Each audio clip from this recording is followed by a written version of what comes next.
Patrick Harvie of the Scottish Green Party caused an explosion in the Scottish Parliament this week. Here it is. Some viewers might find the word that he uses offensive.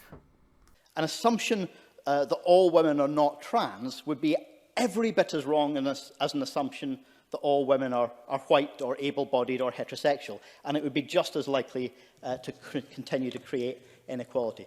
So saying here that thinking that all women are not trans is a wrong assumption, so we can deduce logically from that that is saying some women are trans. This is a convoluted way of saying it. Now, I agree with him.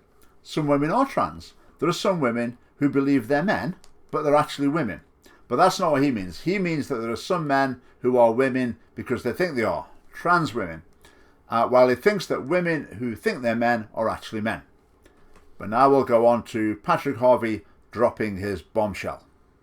Gender inequality impacts in different ways on women who are white and women who are black and minority ethnic communities, on women who are disabled and women who are not, on women who are well off and women who are living in poverty, on women who are trans, on those who choose to identify as cisgendered,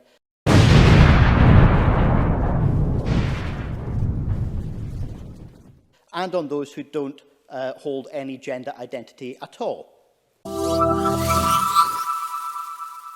So according to Patrick Harvie, there are three sorts of women. Number one, trans women. Well, I'll disagree with him about that. We talked about that. Number two, those with no gender identity. Now, I think surely there's a name for people with no gender identity. Isn't that agender? Is agender a gender identity? Oh, I don't know. If this was a gender studies lecture, we could spend the next hour discussing this important question. It's a bit like saying, is bald a hairstyle? But because we're not really interested in trying to make sense of this sort of gibberish, we'll move on. He has one option left. The third type of women are those who choose to identify as cisgender. Now, I'm sure you'll know that cisgendered means that people's gender matches the sex they were assigned at birth. I know sex is not assigned at birth, but in any case, if you go into their sort of fantasy world, you can imagine what cisgender means. So, cisgender effectively means not trans. Another way of putting it could be a real woman, an actual woman. Or better still, stop calling men women in the first place, then we wouldn't need a special designation at all. Now, but Patrick Harvie here says women who choose to identify as cisgender, because he's aware that some women don't like the term. It becomes apparent in the things he said later on. So he's trying to be sensitive there. But what he's effectively saying is you're a cis woman, and you can either accept that identity or not. If you're not, you're left out of my classifications of women completely. In other words, identify as cisgendered if you want to, but if you don't, that's what you are in any case. Right, let's see how this went down in the Parliament. Elaine Smith, the Labour MSP, didn't respond in the debate. She spoke in the debate a substantial amount of time after Patrick Harvie, but she didn't stand up and fault his logic or criticise what he said, because in the Scottish Parliament they don't really have debates. They have recitation afternoons. But anyway, the next day, in the finest traditions of the progressive left, she did this. Thank you, Presiding Officer. Can I raise a point of order under Standing Order 7.3.1? Patrick Harvie used the term cisgendered. Cis is an offensive term for many women, myself included. Indeed, I've already respectfully and privately asked a male MSP not to use it in the chamber because I find it offensive. Obviously, Elaine Smith thinks it's highly significant that this MSP was male, a man. She's a feminist of the battle of the sexes mentality, so it's especially bad there is a male who'd use this term. But I can assure Ms. Smith there's plenty of women swallowing the whole transgender ideology hook, line and sinker. But offensive? I mean, if someone called me cisgendered, would I be offended? No, I just think they're showing that they've got this strange view of gender. It's a term that's limiting, confusing and divisive. Now notice here, she's saying that the term cisgender is limiting, it restricts gender variation. She says it's confusing. I wouldn't say it's confusing, I just say it's based on a philosophy that I reject. But cisgender is divisive? I don't really get that. It's imposed upon women, many of whom find it inappropriate and inaccurate, as they do not want to adopt socially determined ideas of masculinity and femininity, and they believe that sex is observed at birth and not assigned. Sex is observed at birth, not assigned. Oh, thank goodness for that. There's a little ray of clarity in the clouds of confusion. But she's saying some women don't want to be described as feminine, effectively. So she's not rejecting the idea of gender fluidity, she's embracing it and saying the cisgendered term is limiting to women who don't want to be feminine. But feminine isn't a gender identity. So she's saying you can be a woman with a wide range of gender identities apart from female. I say you can be more or less feminine in various ways, but that's not your identity. It doesn't make you of a different gender. You're still female, you're still a woman. You confused? Well, the whole idea of subjective gender identity just leads to hopeless confusion. It is a highly contested term and rejected by those who critique the underpinning assumption of innate gender identity. So this term imposes an identity regardless of the true lived experience of sex. So she thinks innate gender identity doesn't exist. So you're born a girl but you're not born female? Or is it that you're born female but you're not born a girl? Or are you born female but are not female? I don't know. So somehow this imposes identity, whereas actually women can choose any gender. In other words, can be transgender. But in that case, why is she not supporting the Gender Recognition Act? I think it's because she thinks that gender isn't really the thing that counts. So she thinks the Gender Recognition Act should really be the Sex Recognition Act. So if that's what she thinks, why doesn't she say that? Then she talks about the lived experience of sex. Experience of. That's subjective. So that must be gender. Lived experience of gender. Are you following this? And as for disappearing into an impenetrable fog of gender gobbledygook. It rejects the rights of women to determine their own identity, and it implies that since they are cis, they are somehow entitled or privileged. It minimises and even erases the oppression that women face from birth. So the term cisgendered erases the oppression women experience from birth.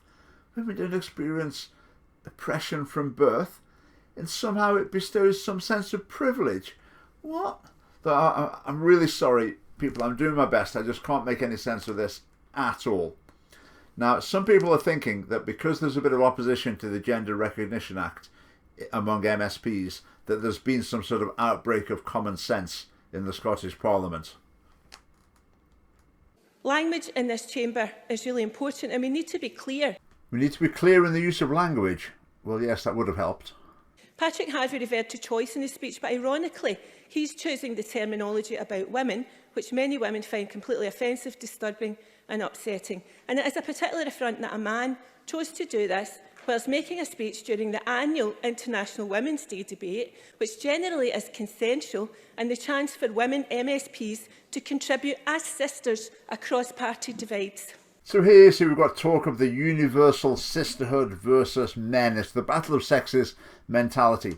About the only thing I don't mind about Patrick Harvie is there is a man. I disagree with almost everything that comes out of his mouth and feel no sense of fellowship with him as part of some great universal brotherhood at all. Can I ask you to ensure that it is not used again in this chamber or any parliamentary proceedings? Thank you. I have had the chance, however, to review the comments and the contribution made by Mr Harvie yesterday. It's quite clear to me that the term was not used in an inappropriate way. It was not an insult, quite the reverse. It was used in a very thoughtful contribution about intersectionality in what was a consensual debate. Now, the term itself is not a banned word in this Parliament, and so I would take this opportunity to members on both sides of this argument and in general to be very careful about not straying from using provocative terms to actually pejorative or insulting terms. I am quite confident that was not the case yesterday. I am quite confident in the chairmanship by the presiding officer yesterday. So on this point of order, the presiding officer is quite right. It's a bit hysterical to want the term cisgendered banned from the Parliament because it's offensive. If you don't like the term, if you don't like the philosophy behind it, argue against it. But of course, this is the year 2020, so it's more common to just play the offence card and demand a ban. Okay, now the MSP Joan McAlpine has really led the fight against the Gender Recognition Act. Let's hear her explanation of some of these issues. It's a kernel of decades of feminist thought to say that gender is imposed on women in order to uphold their oppression. By gender, feminists mean presentation, modes of dress, the falsehood of masculine and feminine personality traits. If we say gender is somehow innate, that it supersedes sex, then the logical conclusion is that women can somehow identify out of our oppression. So gender is a set of expectations enforced on women. Well, that's half true, but there's natural differences as well. I was at a demonstration outside the Parliament about this today, and some people had banners saying, "Don't deny biology." I would say, don't deny biology here either. There are hardwired differences on average between men and women. So yes, to an extent, what we call gender is innate. Then she says if it supersedes sex. In other words, if subjective gender is regarded as more important than biological sense, then the logical conclusion, I'm not sure that's quite the right term to use there, but the logical conclusion is that women can identify out of oppression. So women are oppressed because of gender, so if they change gender identity, they will therefore escape oppression. She then says if gender is innate, women would be able to identify out of oppression. But how can you change gender if it's innate? Surely that's backwards. Surely she should be saying the people who believe that gender identity is not innate should believe that women could escape oppression by changing gender identity. It's just not making any sense. Maybe the problem is I'm using some sort of oppressive patriarchal male logic or something, I don't know. But anyway, it gets worse. Last year, New Scientist reported that sex-selective abortions have stopped the birth of 23 million girls since 1970. They were not aborted because of their gender identity or because they were non-binary. They had no value because they were female. So aborting baby girls is very bad because it's sexist. So it's okay to slaughter the unborn on an industrial scale as long as girls are not targeted in particular. It's okay to treat the unborn as having no value as long as there's a 50-50 gender balance, it seems. That's an extremely distorted moral system. Now to finish off, I've got a funny clip of Patrick Harvie. I'll just show you that at the end. But opposition to the Gender Recognition Act has a lot of points behind it. A lot of those very valid points have been made by campaigners. And I'm going to make a video soon covering a lot of those points. Now, feminists are often very good at seeing the harm that things are going to do to women, and that's great. We agree with you on a lot of those issues, and we agree with some of those points with regard to the Gender Recognition Act. But please, please, please, don't see opposition to the Gender Recognition Act as a resurgence of social conservatism in the Scottish Parliament. It's largely a clash of political correctnesses. It's a civil war among the cultural Marxists.